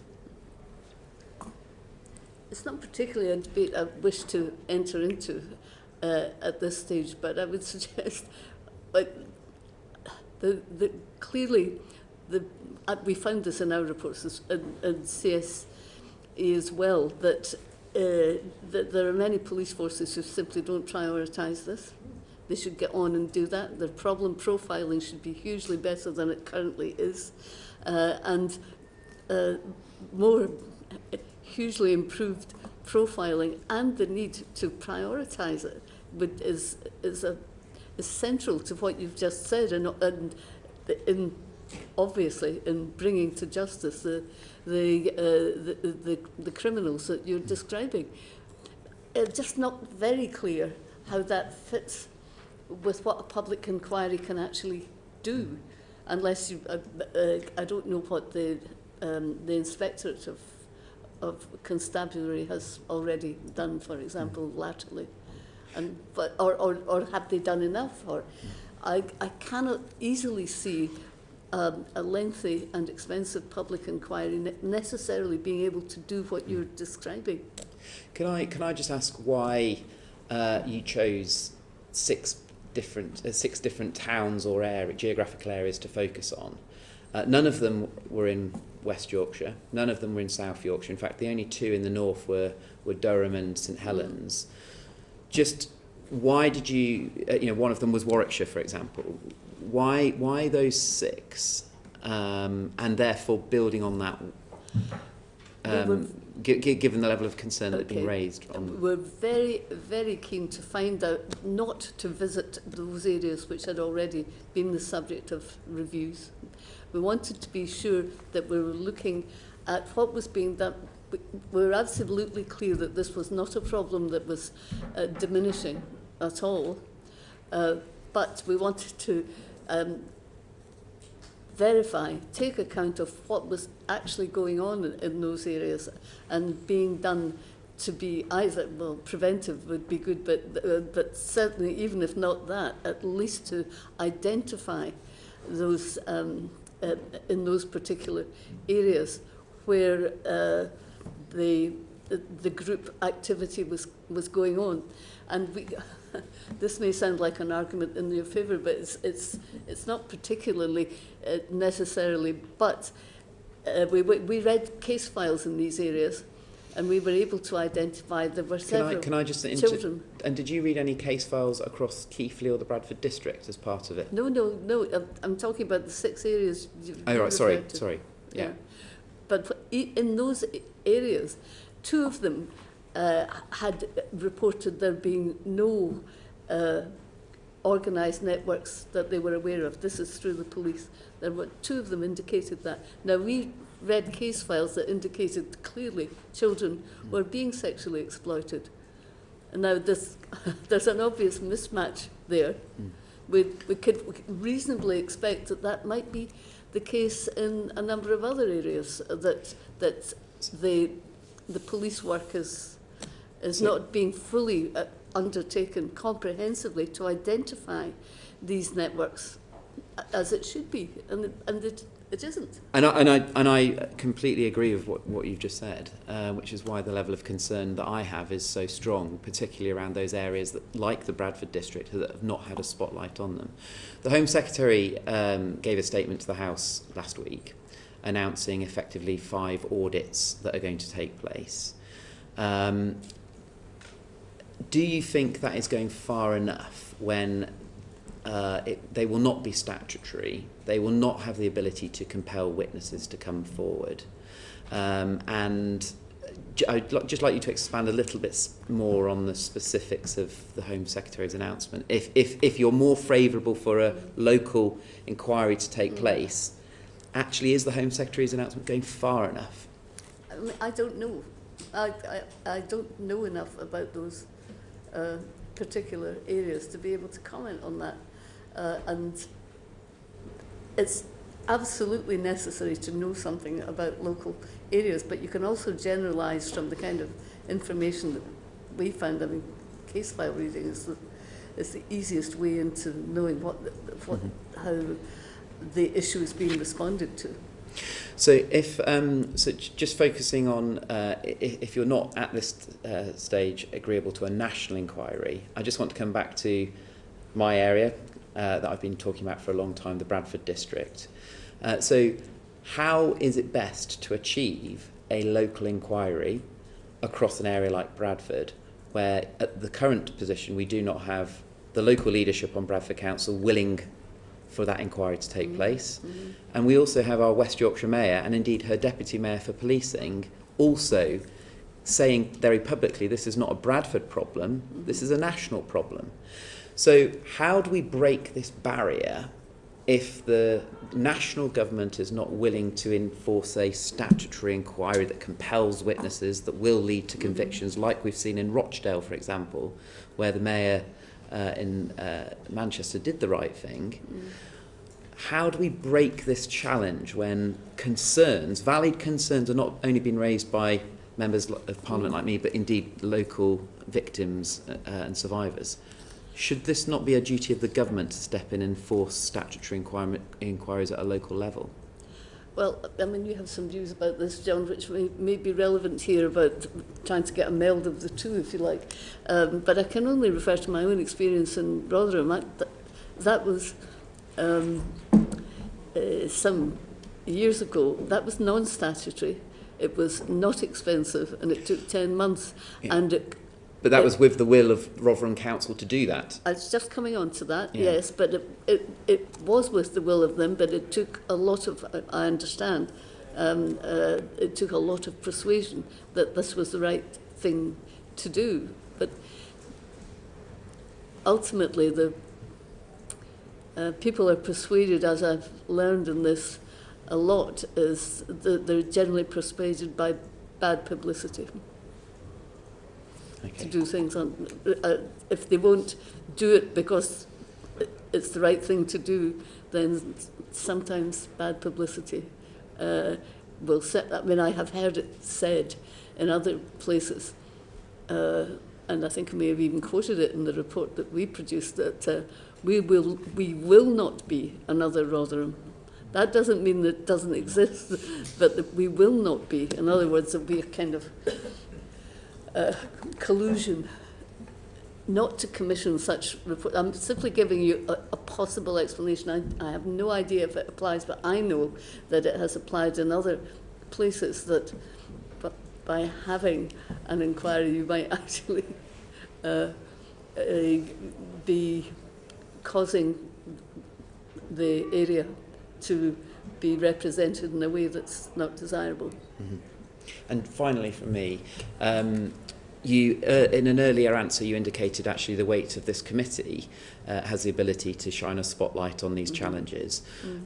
Is there any advice that you would like to give us as a committee beyond today, specifically on this issue, given the level of concerns that I've raised, not only at a local level but at national, in terms of what additional questions we should be asking others beyond yourself?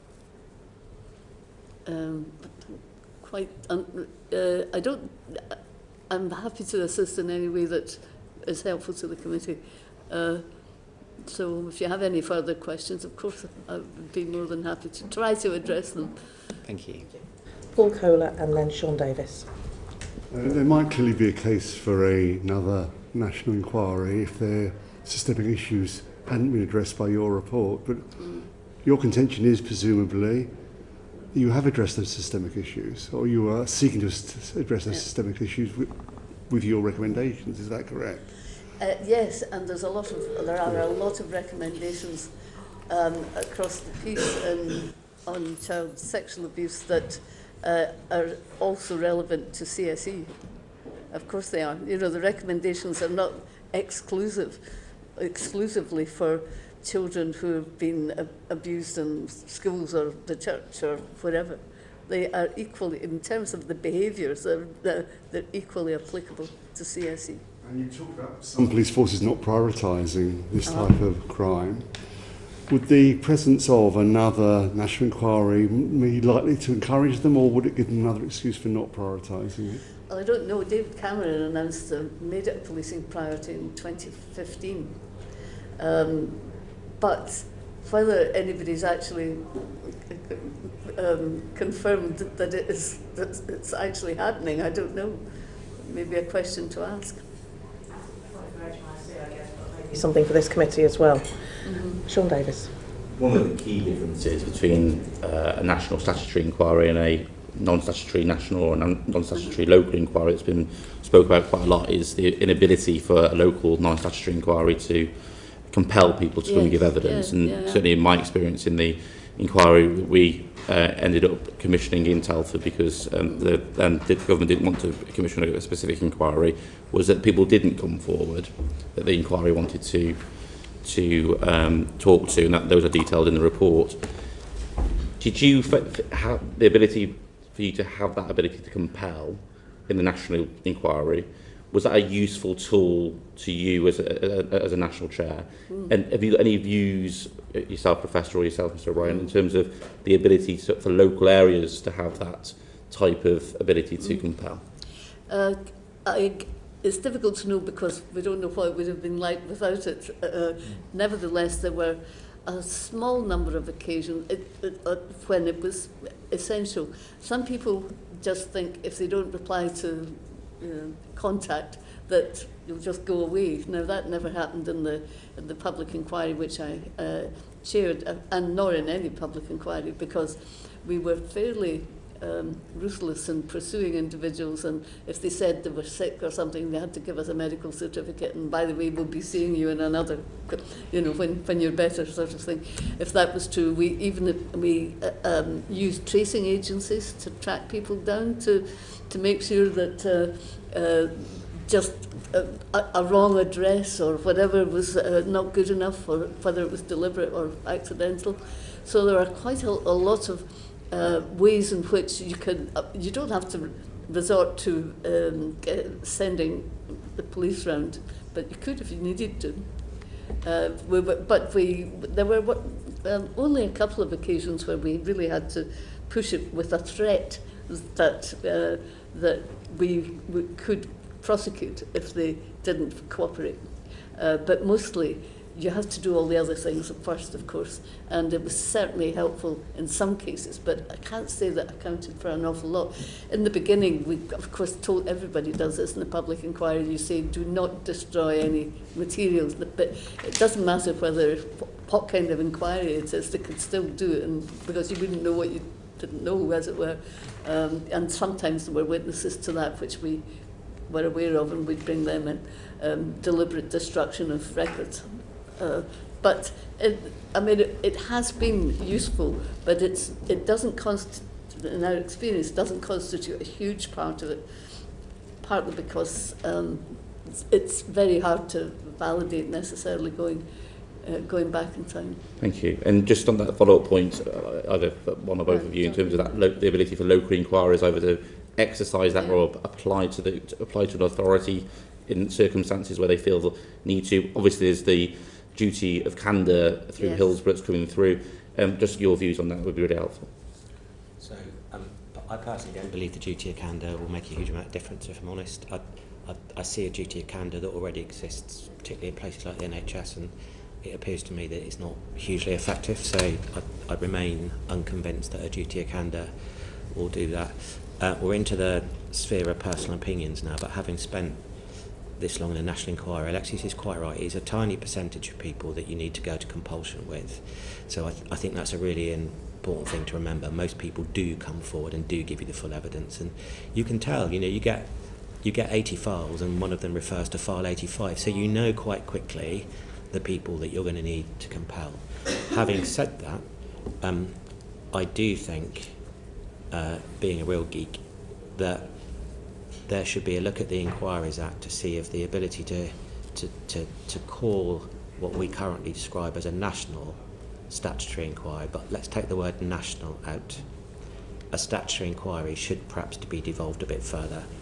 Maybe regional mayors. I think going too local would mean that it might get misused, but I do think that given the change in regional mayors didn't exist when the Inquiries Act was written, I do think there's a case for looking at whether the ability to compel should now only sit solely with ministers, or whether there is a case. I think then you just have to distinguish that if you do that, then it's up to that regional mayor to agree and fund it. But I do think that might give the ability for cases such as Mr. Moore was talking about to try and persuade at a local level, and then you'd have the full weight of what would effectively now be called a national statutory inquiry. Thank you. Conscious we're running out of time. I've got Jake Richards, and then I'm going to Margaret, Joni, Robbie and Ben. So quick questions, please. Very briefly. My constituency is on the outskirts of Rotherham, and clearly after your report, Baroness Casey's report, there has been great progress in Rotherham, and the children's services is there's still great challenges, and you never let your eye off the ball, but there's been a lot of progress. What's the best mechanism for where progress has been made, equally in Telford and other areas, following light being shone, using Robbie's phrase, of sharing that on a national basis? Well, there's the Centre for Expertise in the government funds on child sexual abuse. So I suppose that would be an obvious outlet, and perhaps, I mean, I don't know, I don't want to criticise it, it's just I simply don't know what their outputs are, and whether that kind of, improving practice example, it's certainly worth doing. Of course it is, because people are searching for ways to address this across the country, across the UK. I mean, it is important, and I was aware that certainly a number of improvements had taken place, and of course that was all with it was one of the outcomes, all of that, of a non-statutory inquiry which I conducted, and of course it did refer to the, as you obviously know, to the NCA took over Operation, what became Operation Snowwood. Do you have confidence that the data on ethnicity that will now be collected, how do you think that would help with prevention, if at all? Well, first of all, ethnicity should be the ethnicity of the victims as well as the, of the perpetrators. I hope it would contribute to some of the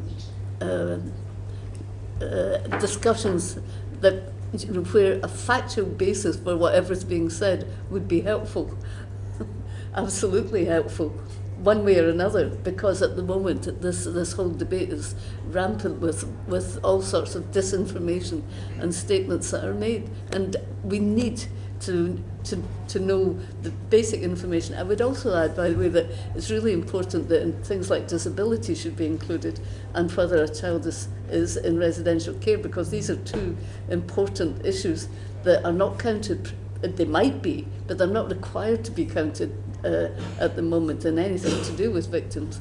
And these are predisposing factors. So all round, a better single code data set which is accurately reporting would have a great deal to contribute. Thank you. Do you mind if I add to that a bit? Yeah. Can I come back to something Mr. Moore said?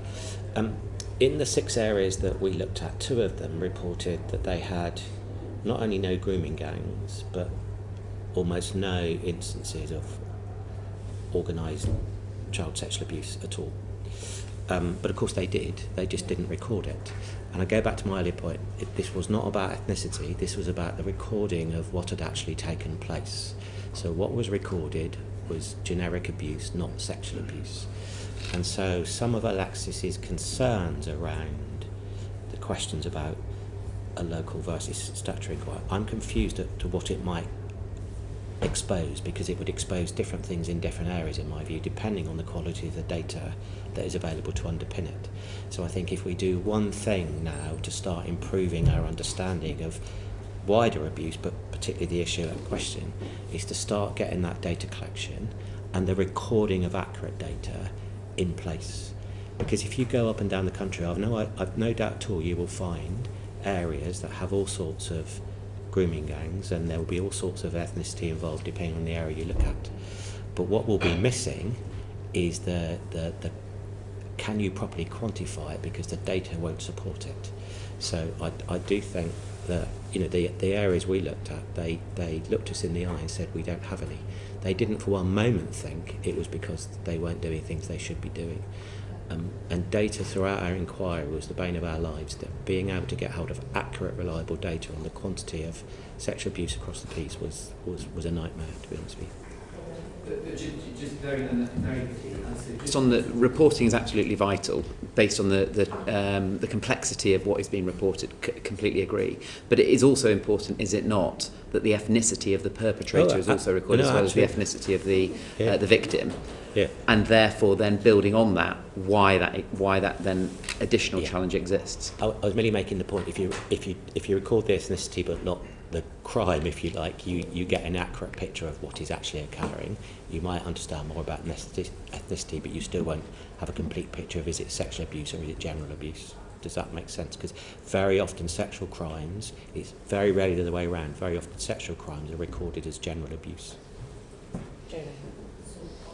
having standard baseline data across England and Wales is really important. But would you agree that for it to be maximally effective, that you would want that standard database across the UK, including in Scotland and Northern Ireland? My understanding is that Police Scotland doesn't record ethnicity either in terms of perpetrators or victims, and it's equally a problem for Police Scotland. And would you agree that we need to collect that data, have a standard data set across our nations?